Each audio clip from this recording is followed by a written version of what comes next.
Politics కూడా ఒక marketing science అయిపోయింది. మార్కెటింగ్లో బ్రాండ్ మేనేజ్మెంట్ చాలా చాలా కీలకం.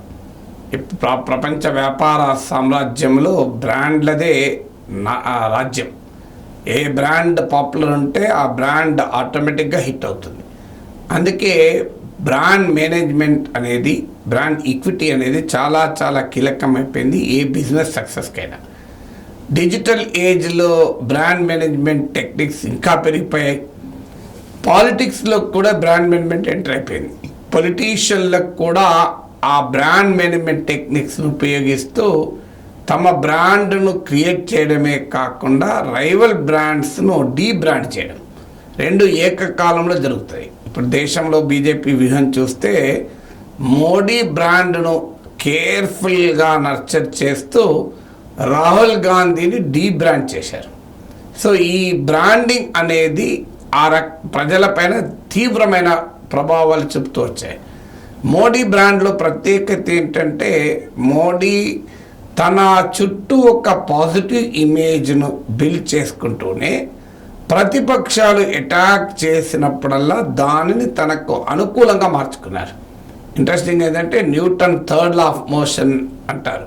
For every action there is an equal and opposite reaction. అంటే ప్రతి చర్యకు సమానమైన ప్రతిచర్య ఉంటుంది అని. కానీ మోడీ ప్రత్యేకత ఏంటంటే, బీజేపీ ప్రత్యేకత సమానమైన ప్రతిచర్య కాదు, ఇంకా బలమైన ప్రతిచర్య. అంటే ప్రతిపక్షం మోడీని ఒక విమర్శ చేస్తే వెంటనే దాన్ని తనకు అనుకూలంగా మార్చుకోవడం మొదలుపెట్టాడు. సో మోడీ తన ఉపన్యాసాలు కూడా చెప్తాడు, నాకు తిట్లే ఆహారము, ప్రతిపక్షాలు తిట్టే తిట్లే అని. సో ఆ రకంగా గాలి యొక్క నేను ఆహారంగా మార్చుకున్నాను అని చెప్తాడు. సో ఉదాహరణకు బీజేపీ మొదట్లో గుజరాత్ రైట్స్ నేపథ్యంలో మౌత్ కా సాదవ్ గారని సోనియా గాంధీ విమర్శించింది, అంటే మృత్యు వ్యాపారి అని. ఎందుకంటే గుజరాత్ అల్లర్లలో వందలాది మంది చనిపోయారు. అటల్ బిహారీ వాజ్పేయి అన్నాడు, మా వారు రాజధర్మాన్ని మర్చిపోయారు అని. సో అందువల్ల Gujarat communal rights cases, communal right politics మోడీని హాంట్ చేస్తూనే ఉంటాయి, వెంటాడుతూనే ఉంటాయి. లీగల్గా ఆయనకు యాక్షన్ ఏమన్నా ఉండొచ్చు, ఉండకపోవచ్చు. కానీ అందువల్ల నరేంద్ర మోడీ ఇమేజ్ను అటాక్ చేస్తూ మృత్యు వ్యాపారి, మౌత్ కా సౌదాగర్ అంటూ విమర్శించారు. దాన్ని ఇప్పటికీ బీజేపీ వాడుతుంటుంది, ఇలా మోడీని అన్నారు అని. దాన్ని తెలివిగా ఆ కమ్యూనల్ పిచ్ను తనకు అనుకూలంగా మోడీ మార్చుకోగలిగారు. అంటే మైనారిటీల ప్రాణాలతో ఆడుకున్నాడు అన్న విమర్శ అందులో అంతర్లీనంగా ఉంది కనుక మెజారిటీ ప్రజల ఓట్లను తన వెనకాల కన్సాలిడేట్ చేసుకొని హిందూ సుప్రీమసీ, హిందూ ఆధిపత్యానికి ఐకాన్గా మోడీని ప్రజెంట్ చేశారు. ఆ రకంగా Modi poster boy of Hinduism and హిందుత్వగా తన బ్రాండ్ మొదలైంది. ఆ బ్రాండ్ ఇప్పటికీ కూడా ఈవెన్ ఈ సమయంలో కూడా కల్టివేట్ చేస్తూనే ఉంటారు.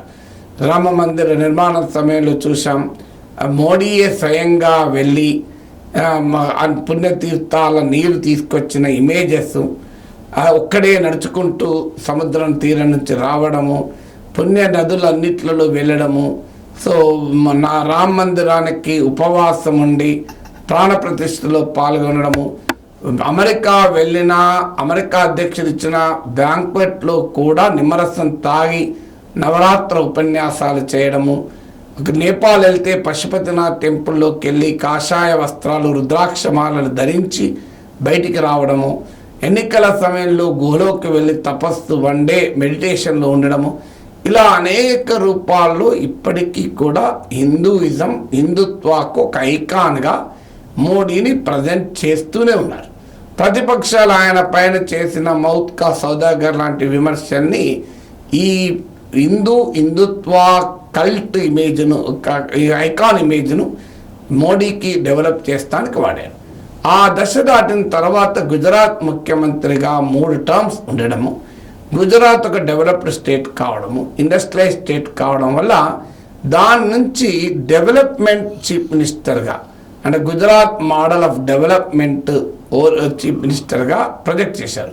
అంటే హిందుత్వవాది నుంచి వికాస్ పురుష్గా డెవలప్ చేశారు.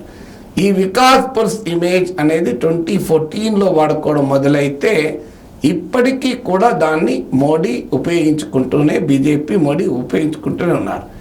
ఆ వికాస్ పురుష్ నుంచి మొదలై 2019లో పుల్వామా అటాక్, బాలాకోట్, సర్జికల్ స్ట్రైక్స్తో దేశాన్ని భద్రంగా కాపాడగల స్ట్రాంగ్ మ్యాన్. అంటే మోడీ చేతుల్లో దేశం భద్రంగా ఉంటుంది, మోడీ నమ్మకం, మోడీ హైతో ముమ్కిన్ హై అని ఒక స్ట్రాంగ్ మ్యాన్ లీడర్గా మోడీని ప్రజెంట్ చేశారు.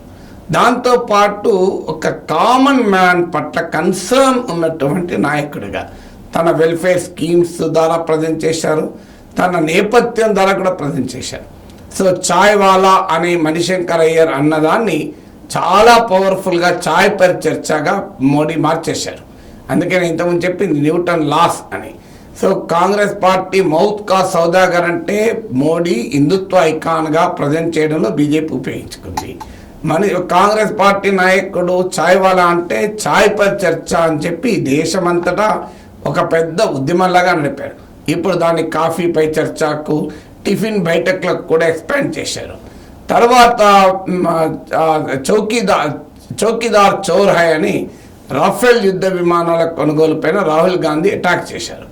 దాన్ని కూడా పవర్ఫుల్గా చౌకీదార్ చోర్ హై అని రాహుల్ గాంధీ అంటే మహూ చౌకీదార్, నేనే చౌకీదార్ అంటూ మోడీ మొదలు పెట్టింది. ఒక లక్షల సంఖ్యలో బీజేపీ పరివారం అంతా మహూ చౌకీదార్ అంటూ కౌంటర్ చేసింది.